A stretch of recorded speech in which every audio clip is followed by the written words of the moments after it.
Homeschool planning can feel overwhelming. There's the big picture, the daily details, and everything in between.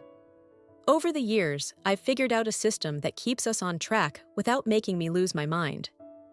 In this video, I'll walk you through how I plan our homeschool year and weekly schedule. To start, I decide what subjects I'll be teaching. Then, I choose the curriculum for each subject. Once that's settled, I can start planning. The first thing I do is print out a year at a glance from my charter school. This gives me an overview of holidays, breaks, and state testing dates. I also take note of the total number of school days. Knowing both the number of school days and the number of weeks we homeschool helps me organize lessons efficiently. With my year at a glance prepped, I move on to creating a weekly schedule using the table feature in Google Docs. This lays out how many days a week I'll teach each subject and approximately how long each lesson should take.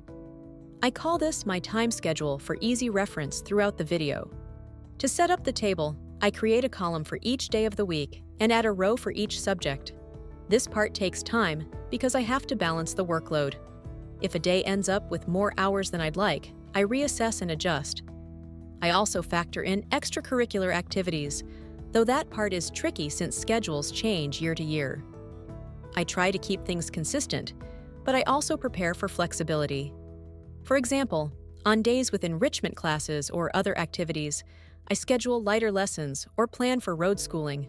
I also add a row for our latest possible start time. My daughter is sometimes a late starter, and since I work full-time, it helps to know the latest we can begin to stay on track. Once I have my time schedule and my year at a glance, I move on to creating a detailed weekly schedule, filling in curriculum details week by week for all 36 weeks. I do this in Google Docs by duplicating the time schedule, but honestly, this could be done with anything, even a spiral notebook. The reason I use a digital format is that once this schedule is done, I copy and paste it into Trello, which we use to manage and track our daily homeschool work. Using the time schedule as the base, I add the estimated time for each lesson in parentheses next to the subject. I also add two new rows: daily notes, weekly notes, where I merge all the cells in that row after the first column. In the top left cell, I label the week, and then, using my year at a glance, I block off holidays, breaks, like winter break, and vacations by graying them out. I also create bold, noticeable borders around state testing days since they impact our lessons. Now, the skeletal structure is in place, and I can start filling in details. This is a long and tedious process. I go through each curriculum and plan every single lesson for the entire year. I'm still working on this since I'm waiting on some of our 4th grade curriculum to arrive. All right, let's talk Trello. I won't go into the technical how right now. I've covered that in previous videos, and we'll probably do an update soon, but I'll explain why I use it. After spending all this time planning the entire school year, I take each lesson and copy it into Trello. Each lesson gets its own card created under its subject list. It might seem like double the work, because it is, but it's a system that works for my family. I've learned to embrace the madness. And to make things even crazier, I also use a paper planner for weekly planning. Let me explain why. I've always been an avid paper planner, but life has a way of saying, forget your plans, and I absolutely hate erasing or crossing things out. That frustration is even worse when it comes to homeschooling, because missing a few days can cause a domino effect that throws off everything. With Trello, I can simply drag lessons around.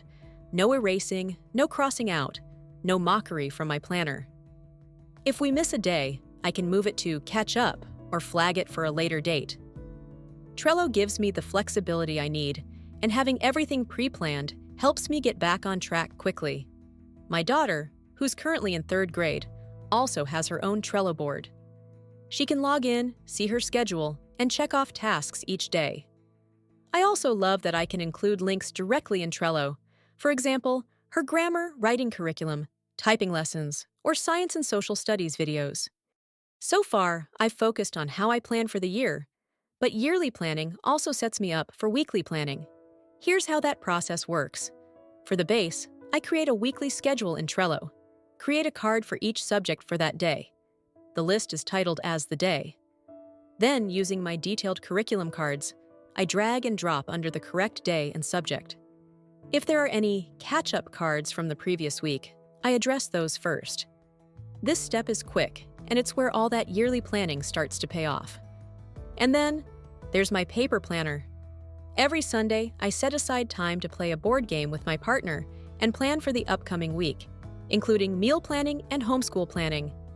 I do my Trello planning and paper planner updates at the same time.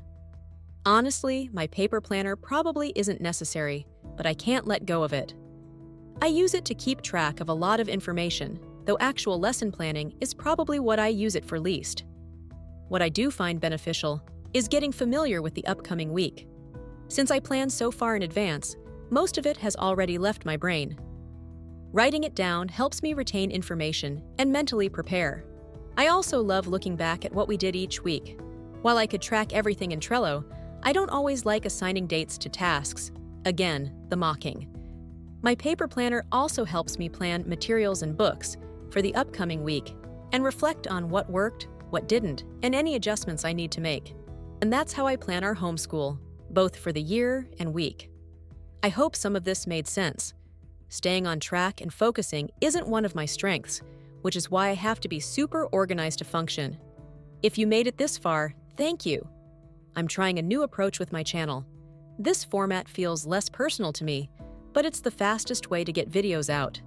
If this content helps even one homeschool teacher, then I can't keep waiting for the perfect time or getting hung up on equipment.